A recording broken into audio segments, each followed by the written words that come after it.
Hello friends, आप लोग का बहुत बहुत स्वागत है हमारे चैनल प्रॉडली बिहारी पर। आज के इस वीडियो में हम देखने वाले हैं साइंस एंड टेक्नोलॉजी के अंदर जैव प्रौद्योगिकी, जिसे बायोटेक्नोलॉजी कहते हैं। ये आगे आने वाली सभी परीक्षाओं जैसे BPSC, Bihar SSC, JPSC, UPPCS आदि, बिहार पुलिस, फायरमैन आदि सभी परीक्षाओं के लिए बेहद महत्वपूर्ण इससे क्वेश्चन आने की संभावना रहती है। अगर आप लोग हमारे चैनल पर नए हैं तो चैनल को सब्सक्राइब कर लीजिए और बेल आइकन को प्रेस कर दीजिए ताकि आने वाले सभी वीडियो के नोटिफिकेशन आप तक पहुंचता रहे। आज के सेशन को शुरू से लेकर अंत तक देखिए। उम्मीद करता हूं कि इससे जो भी क्वेश्चन आएंगे परीक्षाओं में दिख सकते हैं आपको और आप लोग इजीली आंसर कर पाएंगे इसका। तो चलिए सेशन को स्टार्ट करते हैं। अनुवांशिक रोगों की पूर्व सूचना प्राप्त करने की तकनीक क्या कहलाती है? ये कहलाती है जीन प्रौद्योगिकी या जेनेटिक टेक्नोलॉजी। जीनोम का संपूर्ण ज्ञान सर्वप्रथम किस पौधे से प्राप्त हुआ था? तो ये था एराबिडोप्सिस नामक पौधों से। पैतृकता जो हेरिडिटी होती है उसको सिद्ध करने के लिए किस तकनीक का प्रयोग किया जाता है? तो इस तकनीक का नाम है डीएनए फिंगरप्रिंटिंग। गुणसूत्र डीएनए एवं हिस्टोन प्रोटीन से निर्मित होता है। क्रोमोसोम डीऑक्सीराइबोन्यूक्लिक एसिड एवं हिस्टोन प्रोटीन से निर्मित होता है। डीएनए परीक्षण डीएनए टेस्ट की तकनीक किसके द्वारा विकसित की गई? डीएनए परीक्षण डीएनए टेस्ट की तकनीक किसके द्वारा विकसित की गई? तो इनका नाम है डॉक्टर एलेक जेफरीज द्वारा।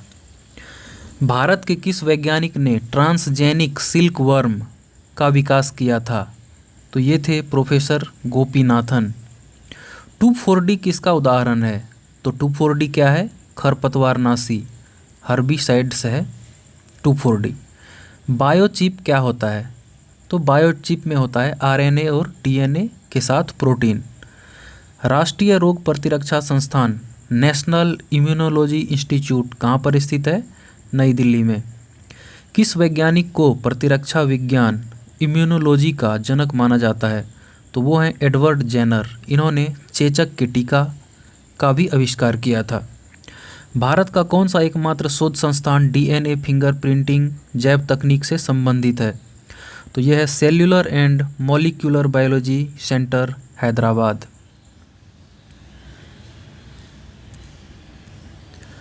राष्ट्रीय डेयरी शोध संस्थान national dairy research centre HDRI के वैज्ञानिकों द्वारा अगस्त 2010 में हरियाणा के करनाल में गरिमा नामक एक क्लोन भैंस विकसित की गई थी। जो नेशनल डेयरी रिसर्च इंस्टीट्यूट है करनाल हरियाणा में, वहाँ पे अगस्त 2010 में एक गरिमा नामक भैंस विकसित की गई थी। वो एक क्लोन भैंस थी। ठीक है, नाम क्या था? गरिमा नाम था। और जो क्लोन बनाया गया था वो कौन से पशु का बनाया गया था? तो भैंस का बनाया गया था। एक ऐसी जैविक रचना जो एकमात्र जनक माता अथवा पिता से अलैंगिक विधि द्वारा उत्पन्न होती है, वो क्या कहलाती है? क्लोन कहलाती है। मनुष्य द्वारा निर्मित आनुवांशिक रूप से अभियंत्रित मतलब जेनेटिकली इंजीनियर्ड प्रथम जीवित जीव कौन सा है? तो वो डॉली है। और डॉली क्या था? डॉली एक भेड़ था। वैज्ञानिकों ने किस मास्टर जीन की खोज की है जो अनेक प्रकार के कैंसर के लिए उत्तरदायी माना जाता है? तो इसका नाम है UTX जीन। विश्व स्तर के प्रोग्राम मानव जीनोम परियोजना जो ह्यूमन जीनोम प्रोजेक्ट का उद्देश्य है वो क्या है? तो इनका उद्देश्य है मानव जीनों और उनके अनुक्रमों की पहचान और मानचित्रण करना। जो टेस्ट ट्यूब बेबी होती है, जो परकनली शिशु होते हैं, उनके जन्म के लिए निषेचन कहाँ पे किया जाता है? तो माता के शरीर के बाहर उसका फर्टिलाइजेशन किया जाता है। वह बच्चा जिसमें डीएनए का अधिकांश भाग उसके माता एवं पिता से तथा कुछ भाग किसी महिला प्रदाता से प्राप्त होता है, वो क्या कहलाता है? वो कहलाता है 3 पेरेंट बेबी।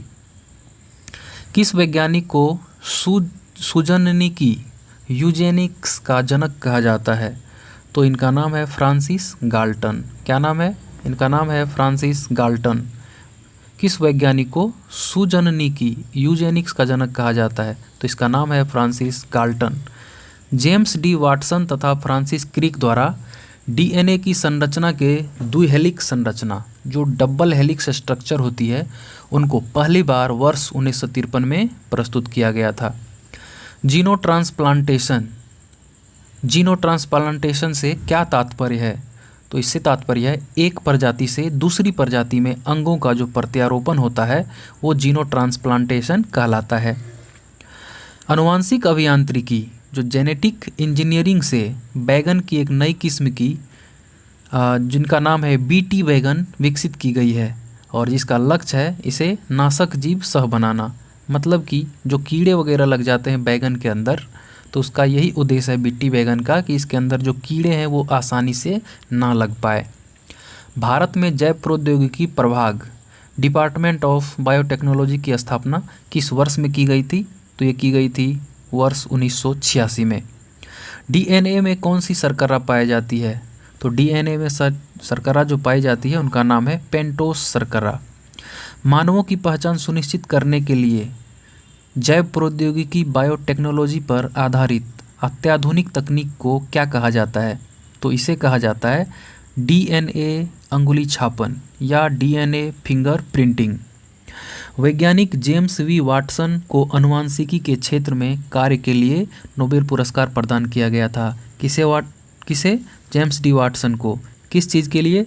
जेनेटिक्स के क्षेत्र में उत्कृष्ट कार्य करने के लिए नोबेल पुरस्कार प्रदान किया गया था। जो बीटी बैगन होते हैं, Mahyco Maharashtra hybrid seed company multinational company द्वारा बीटी बैगन विकसित किया गया था। तो जो बीटी बैगन था वो किस कंपनी के द्वारा विकसित किया गया था? तो इनका नाम था Mahyco Maharashtra hybrid seed company.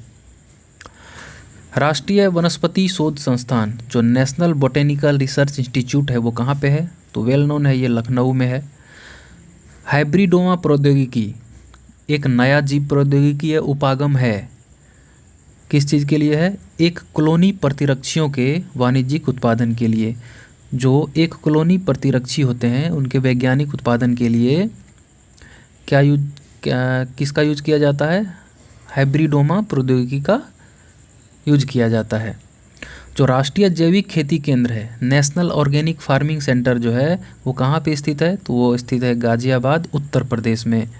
टेरी जो है the energy and resource institute नई दिल्ली द्वारा विकसित की गई माइकोराजा नामक फफूंदी फसलों तथा वृक्षों सहित लगभग सभी प्रकार के पौधों के लिए उपयुक्त मानी जाती है। देखिए, एक फफूंदी है जिसका नाम माइकोराजा है, वो कहाँ पे डेवलप किया गया है? तो जो the energy and resource institute जो नई दिल्ली में स्थित है उसके द्वारा विकसित किया गया है और यह फसलों तथा वृक्षों सहित जो लगभग सभी प्रकार के पौधों हैं उनके लिए उपयुक्त मानी जाती है। तो इस फफूंदी का नाम क्या है? माइकोराजा। और ये डेवलप कहाँ किया गया है? तो the energy and resources institute नई दिल्ली में विकसित किया गया है। जो सुपर रैस होता है किसके द्वारा विकसित किया गया है? तो सुपर रैस विकसित किया गया है डॉक्टर GS खुश के द्वारा। अंतर्राष्ट्रीय चावल शोध संस्थान मनीला में कार्यरत ये एक एग्रीकल्चर साइंटिस्ट थे। बीटी कपास के उत्पादन से कौन सा सूक्ष्मजीव मैक्रो ऑर्गेनिज्म संबंधित है? तो इस मैक्रो ऑर्गेनिज्म्स का नाम है बैसिलस थुरिंजिएंसिस नामक ये एक बैक्टीरिया है। 3 अगस्त 1994 को डॉक्टर वेणुगोपाल के नेतृत्व में अखिल भारतीय आयुर्विज्ञान संस्थान जो एम्स है नई दिल्ली में वो प्रथम सफल हृदय प्रत्यारोपण किया था। ठीक है, अगर इंडिया में बात करें तो सबसे पहले जो हार्ट ट्रांसप्लांट की बात हुई थी वो कहाँ पे हुई थी? एम्स नई दिल्ली में हुई थी और उन डॉक्टर का क्या नाम था? डॉक्टर वेणुगोपाल नाम था। ठीक है, और ये कब किया गया था? तो 3 अगस्त 1994 को किया गया था।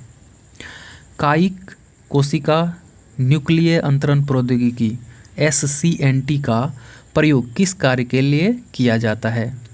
तो शारीरिक व आनुवांशिक रूप से क्लोन जीव तैयार करने के लिए कायिक कोशिका न्यूक्लिय अंतरण प्रौद्योगिकी का प्रयोग किया जाता है। किसी जीव को उसकी पहचान शारीरिक और व्यावहारिक गुणों के आधार पर सत्यापित करने की तकनीक को क्या कहते हैं?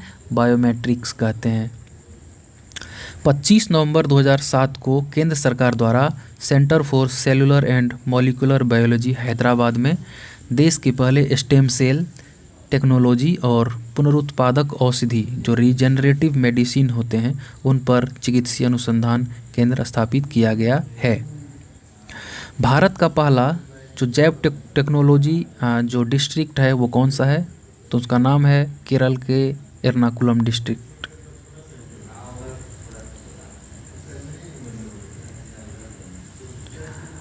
भारत में पोलियो वैक्सीन का निर्माण किसके द्वारा किया गया था? तो भारत में पोलियो वैक्सीन का निर्माण किया गया था Bharat immunological and biological corporation, Bulandshahr, Uttar Pradesh. ठीक है, भारत में जो पोलियो वैक्सीन का निर्माण किया गया था वो Bharat immunological and biological corporation, Bulandshahr, Uttar Pradesh के द्वारा किया गया था। तो प्रसव पूर्व एमनियोसेंटिसिस विधि से भ्रूण का लिंग ज्ञात किया जाता है। तो भ्रूण का लिंग जो है कैसे ज्ञात किया जाता है प्रसव के पूर्व? तो इसका नाम है एमनियोसेंटेसिस। Amniocentesis, amniocentesis. राष्ट्रीय कोशिका विज्ञान केंद्र नेशनल सेल साइंस सेंटर कहाँ पे स्थित है? तो राष्ट्रीय कोशिका विज्ञान केंद्र ये पुणे, महाराष्ट्र के अंदर स्थित है।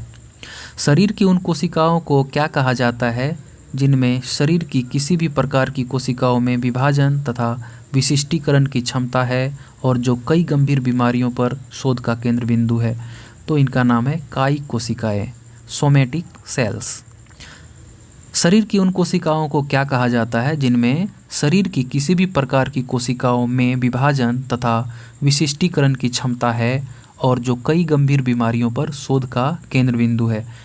क्या कहा जाता है? सोमेटिक सेल्स या कायिक कोशिकाएं कहा जाता है। इंस्टीट्यूट ऑफ माइक्रोबियल टेक्नोलॉजी कहाँ पर स्थित है? तो यह स्थित है चंडीगढ़ में। इंस्टीट्यूट ऑफ माइक्रोबियल टेक्नोलॉजी कहाँ स्थित है? चंडीगढ़ में। अंगुलियों के निशान को बहुरंगीय सतह पर उभारने हेतु किस रसायन का प्रयोग किया जाता है? तो इनका नाम है फ्लोरोसेंट पाउडर। अंगुलियों के जो निशान होते हैं उनको बहुरंगीय सतह पर उभारने हेतु किस रसायन का प्रयोग किया जाता है? तो उस रसायन का नाम है फ्लोरोसेंट पाउडर।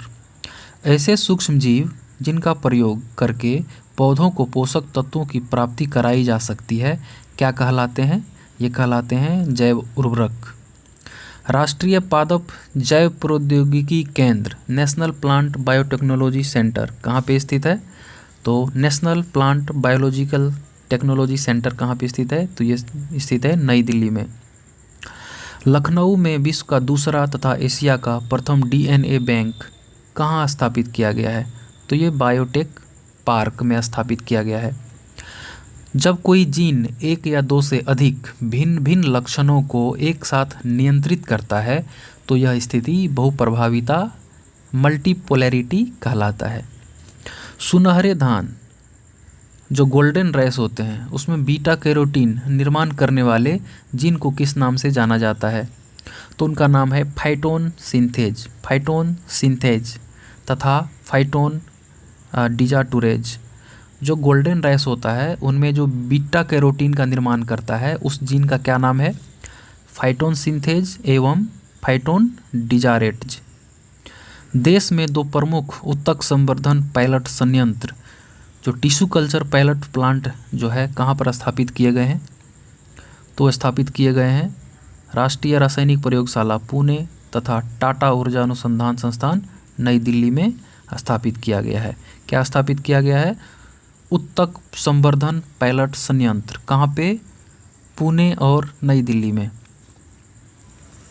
कौन सा जीव पौधों को नुकसान पहुंचाने वाले कीटों एवं अन्य आर्थ्रोपोड्स को नष्ट करता है? तो इसका नाम है बैक्यूलोवायरस। क्या नाम है? इनका नाम है बैक्यूलोवायरस। CRISPR-Cas9 प्रौद्योगिकी किस लिए प्रयोग की जाती है? तो ये प्रयोग की जाती है जीनोम के कुछ भागों को DNA अनुक्रमों से निकालने, जोड़ने या बदलने में सक्षम बनाती है। हिमालय जैव संपदा प्रौद्योगिकी संस्थान, Himalaya institute of biological property technology कहाँ पर स्थित है? तो ये स्थित है हिमाचल प्रदेश में। उम्मीद करता हूँ कि ये जो सेशन है हमारा बायोटेक्नोलॉजी का, जो कि साइंस एंड टेक्नोलॉजी के अंतर्गत आता है, ये सेशन आप लोगों को बहुत ही पसंद आया होगा। और आगे जो भी परीक्षाएं आयोजित होने वाली हैं उसमें अगर एक आध क्वेश्चन मिल जाए यहाँ से तो आप लोग इसे सॉल्व कर पाएंगे, आसानी से सॉल्व कर पाएंगे। तो सेशन को एंजॉय किए इसके लिए धन्यवाद। और आपसे गुजारिश है कि इस वीडियो को अपने दोस्तों के साथ शेयर करें और अपने दोस्तों से चैनल को सब्सक्राइब करवाएं, और आप भी चैनल को सब्सक्राइब कर लें। बहुत बहुत धन्यवाद।